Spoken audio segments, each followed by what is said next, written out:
आज से कुछ टाइम पहले मैंने मेल्स्ट्रॉय नाम के एक रशियन लाइव स्ट्रीमर के ऊपर एक वीडियो बनाई थी जो कि एक बहुत ही ज्यादा टॉक्सिक पर्सन था और उसने अपनी लाइव स्ट्रीम में भी काफी डिस्गस्टिंग चीजें करी थी जो कि ऑलरेडी मैं आपको उस वीडियो में बता चुका हूँ एंड आप लोगों को ये वीडियो बहुत ज्यादा पसंद भी आई थी। तो इसी वजह से मैं आप लोगों के लिए इस सीरीज का पार्ट 2 लेकर आया हूँ जिसमें मैं आपको एक और ऐसे ही स्ट्रीमर के बारे में बताने वाला हूँ जो कि मेल्स्ट्रॉय से भी कई गुना ज्यादा साइको और डिस्टर्ब था। एंड एक दिन इस स्ट्रीमर ने लाइव स्ट्रीम करते वक्त सिर्फ कुछ सुपर चैट्स के बदले अपनी गर्लफ्रेंड को ही टॉर्चर करके मार दिया।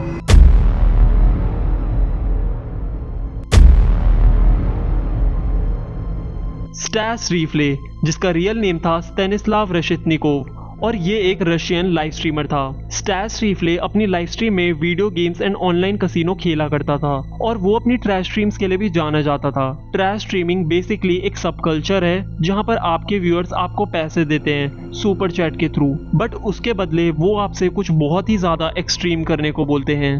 2 दिसंबर 2020 इस दिन स्टैस अपनी गर्लफ्रेंड वैलेंटीना और अपनी दोस्त मरीना के साथ लाइव स्ट्रीम कर रहा होता है। लाइव स्ट्रीम की स्टार्टिंग में हमें दिखता है कि ये तीनों लोग म्यूजिक सुनते सुनते काफी ज्यादा ड्रिंक कर रहे होते हैं। तभी लाइव स्ट्रीम चैट में से एक मेंबर स्टैस को $1000 डोनेट करता है और इस सुपर चैट में उस व्यूअर ने स्टैस से एक बहुत ही ज्यादा डिस्टर्बिंग डिमांड कर रखी थी। इस व्यूअर की डिमांड ये थी कि स्टैस अपनी गर्लफ्रेंड वैलेंटीना को पीटकर घर से बाहर लॉक कर दे। द डिस्टर्बिंग पार्ट है कि स्टैस ये सब करने के लिए मान भी जाता है और वो वैलेंटीना को घर से बाहर जाने के लिए फोर्स करने लगता है। और गाइज आप लोगों को पता ही होगा कि रशिया एक कोल्ड कंट्री है, तो उस वक्त वहाँ का टेम्परेचर -3 से -8 डिग्री सेल्सियस के बीच था, जिसके बाद वैलेंटीना और स्टैस के बीच में काफी ज्यादा आर्ग्यूमेंट होने लगती है। यहाँ तक कि वैलेंटीना अपने आप को बचाने के लिए स्टैस को एक नाइफ से डराने लगती है, जिस वजह से स्टैस और ज्यादा गुस्सा हो जाता है एंड फिर वो क्रूएल्टी की सारी हदें पार कर देता है। स्टैस वैलेंटीना को चेयर से उठाकर जमीन पर पटक देता है और फिर वो जबरदस्ती एक एक करके वैलेंटीना के सारे कपड़े उसकी बॉडी से उतारने लगता है एंड वैलेंटीना उसे रोकने की बहुत कोशिश कर रही थी बट वो अपने आप को नहीं बचा पाती। वैलेंटीना के सारे कपड़े उतरवाने के बाद स्टैस उसके ऊपर ठंडा ठंडा पानी डालकर उसको जबरदस्ती घर से बाहर लॉक कर देता है। और गाइज मुझे ये सोचकर हैरानी होती है कि ये सब एक लाइव स्ट्रीम पर हो रहा था और लोग इसे एंजॉय कर रहे थे। इवन स्टैस की फ्रेंड मरीना जो कि खुद एक लड़की थी वो भी स्टैस की ये सब करने में हेल्प कर रही थी। वैलेंटीना को घर से बाहर लॉक करने के बाद स्टैस अपनी लाइव स्ट्रीम करना कंटिन्यू रखता है और इस पूरी लाइव स्ट्रीम में आप लोग वैलेंटीना को पीछे से गेट नॉक करते हुए और मदद मांगते हुए सुन सकते हो। Обоссанная нахуй. В коридоре, ебать. Да, пацаны, я не шучу, это пизда вообще, по факту реально. Я вам говорю, сегодня делаем контент как на 1-2 घंटे के बाद जब वैलेंटीना की कोई भी आवाज बाहर से आना बंद हो जाती है तो स्टैस उसे चेक करने जाता है और वहां उसे दिखती है वैलेंटीना की लाइफलेस बॉडी। स्टैस जब वैलेंटीना को उठाने की कोशिश करता है तो उसकी बॉडी कोई रिस्पॉन्स ही नहीं देती, जिसके बाद वो वैलेंटीना की बॉडी को घसीट के अंदर लाकर उसे काउच पर लेटा देता है। बट स्टैस को देखकर ऐसा लग रहा था कि उसे इससे कोई फर्क ही नहीं पड़ रहा। वो कई बार वैलेंटीना को CPR देते देते उसे स्लैप करने लगता है, पर जब तब भी वैलेंटीना कोई रिस्पॉन्स नहीं देती तो वो वापस आकर अपनी चेयर पर बैठ जाता है। अब गाइस अगर यहीं पर किसी इंसान से गलती में ये सब हुआ होता तो उसका रिस्पॉन्स बहुत ज्यादा पछतावे का होता, बट स्टैस को देखकर ऐसा कुछ भी नहीं लग रहा था। फाइनली थोड़ी देर के बाद स्टैस एम्बुलेंस को कॉल करता है, बट इस बीच भी वो अपना ड्रिंक करना बंद नहीं करता। थोड़ी देर के बाद जब एम्बुलेंस स्टैस के अपार्टमेंट में पहुंचती है तब भी वो लाइव स्ट्रीम कर ही रहा होता है, जिसके बाद पैरामेडिक्स टीम वैलेंटीना की बॉडी को एग्जामाइन करके उसे डेड डिक्लेयर कर देती है। पैरामेडिक्स टीम के अकॉर्डिंग वैलेंटीना की मौत ज्यादा ठंड लगने की वजह से हुई थी, बट बाद में जब उसकी ऑटोप्सी होती है तो पता चलता है कि ये सब उसके सर पर गहरी चोट लगने की वजह से हुआ था। इस इंसिडेंट के बाद स्टैस को अरेस्ट कर लिया जाता है और जब मीडिया उससे सवाल जवाब कर रही होती है तो वो बोलता है कि वो वैलेंटीना को मारना नहीं चाहता था, ये सब बाय मिस्टेक हुआ। बट मुझे इस लाइव स्ट्रीम को देखकर तो ऐसा बिल्कुल भी नहीं लगा कि ये कोई मिस्टेक थी।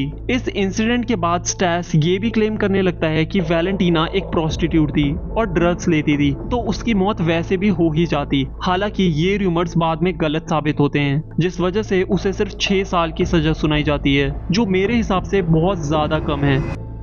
बट गाइज स्टैस ने ऐसा कुछ पहली बार नहीं किया था, क्योंकि वो अक्सर अपनी स्ट्रीम्स पर वैलेंटीना को टॉर्चर करता रहता था। एक बार स्टैस वैलेंटीना के फेस पर पेपर स्प्रे मार देता है, क्योंकि उसे ऐसा किसी ने सुपर चैट देकर करने के लिए बोला था। वैलेंटीना काफी ज्यादा दर्द से चीखने लगती है, क्योंकि आपको पता ही होगा कि पेपर स्प्रे से आपका पूरा फेस जलने लगता है। एंड स्टैस ने वैलेंटीना की आईज के अंदर भी पेपर स्प्रे मार दिया था। जब वैलेंटीना काफी देर तक स्ट्रीम में दर्द से चीख रही होती है तो स्टैस को और ज्यादा गुस्सा आ जाता है, जिसके बाद वो वैलेंटीना को मारते मारते उसके मुंह पर दोबारा पेपर स्प्रे डालने लगता है। आई मीन गाइज, ये आदमी कितना बड़ा जानवर था कि ये सिर्फ अपने पैसे बनाने के लिए अपनी गर्लफ्रेंड को इस लेवल तक टॉर्चर कर रहा था। और गाइज स्टैस से ज्यादा गुस्सा मुझे उसके व्यूअर्स पर आता है कि ये लोग कितने बड़े सैडिस्ट थे जो ये सब देखकर मजे ले रहे थे, और इन व्यूअर्स में से कोई इसके अगेंस्ट आवाज तक नहीं उठाता। अगर उस टाइम पर कोई पुलिस को स्टैस की हरकतों के बारे में वार्न कर देता तो शायद आज वैलेंटीना जिंदा होती।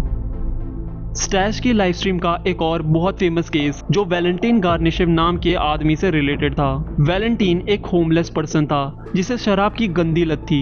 एक दिन स्टैश को वैलेंटीन ऐसे ही सड़क पर नशे की हालत में मिलता है, जिसके बाद वो उसे अपने साथ घर ले आता है। स्टैश वैलेंटीन को एक डील देता है कि वो उसे फ्री अल्कोहल देगा और अपने साथ रखेगा, बस उसे स्टैश के साथ उसकी लाइव स्ट्रीम में पार्टिसिपेट करना होगा। और वैलेंटीन भी ये ऑफर खुशी खुशी एक्सेप्ट कर लेता है, क्योंकि उसे फ्री की शराब जो मिल रही थी। बट ये तो उससे भी नहीं पता था कि उसके साथ क्या क्या होने वाला है। स्टैस अपने व्यूअर्स के कहने पर वैलेंटीन को बहुत ज्यादा अब्यूज करता था, जैसे कि उसे काफी ज्यादा तेज तेज थप्पड़ मारना और उसके ऊपर ठंडा पानी डालना। बट हद तो तब पार होती है जब स्टैस अपनी यूरिन को ग्लास में डालकर वैलेंटीन को पिला देता है। वो उसे झूठ झूठ बोलता है कि ये बियर थी। द डिस्गस्टिंग थिंग इज कि वो वैलेंटीन के साथ ऐसा एक बार नहीं बल्कि कई बार करता है। बट कुछ व्यूअर्स थे जिनमें थोड़ी बहुत इंसानियत थी, वो वैलेंटीन के साथ ये सब होता हुआ देख पुलिस को इन्फॉर्म कर देते हैं। बट जब भी पुलिस स्टैस के अपार्टमेंट में आती थी तो वैलेंटीन खुद इन सब बातों को डिनाई कर देता था और कहता था कि वो ये सब अपनी मर्जी से कर रहा है। बट फाइनली 3 साल तक स्टैस का टॉर्चर सहने के बाद एक दिन वैलेंटीन जैसे तैसे उसके अपार्टमेंट से भाग जाता है। धीरे धीरे स्टैस से रिलेटेड और भी केसेस लोगों के सामने आने लगते हैं, जिनमें वो अपनी लाइव स्ट्रीम में कई बुजुर्ग लोगों को या फिर मेंटली एंड फिजिकली डिसेबल्ड लोगों को असॉल्ट किया करता था। गाइज, इन सब केसेस के बारे में सुनकर आप लोगों को पता चल गया होगा कि ये आदमी कितना बड़ा साइकोपैथ था, और इतना कुछ करने के बावजूद भी इसे मिलती है तो सिर्फ 6 साल की जेल। आई मीन, इसके आगे अब मैं क्या ही बोल सकता हूँ। और उसकी इन हरकतों की वजह से उसे सोशल मीडिया साइट से भी बैन कर रखा है, एंड आई थिंक सो वो भी कहीं भी एक्टिव नहीं है। सो गाइज, यही थी स्टोरी स्टैश रिफ्ले नाम के इस साइकोपैथ स्ट्रीमर की। एंड अगर आप लोगों को ऐसी और वीडियोस देखनी है तो मुझे कमेंट में ज़रूर बताना, एंड वीडियो अच्छी लगी हो तो लाइक एंड सब्सक्राइब भी कर लेना।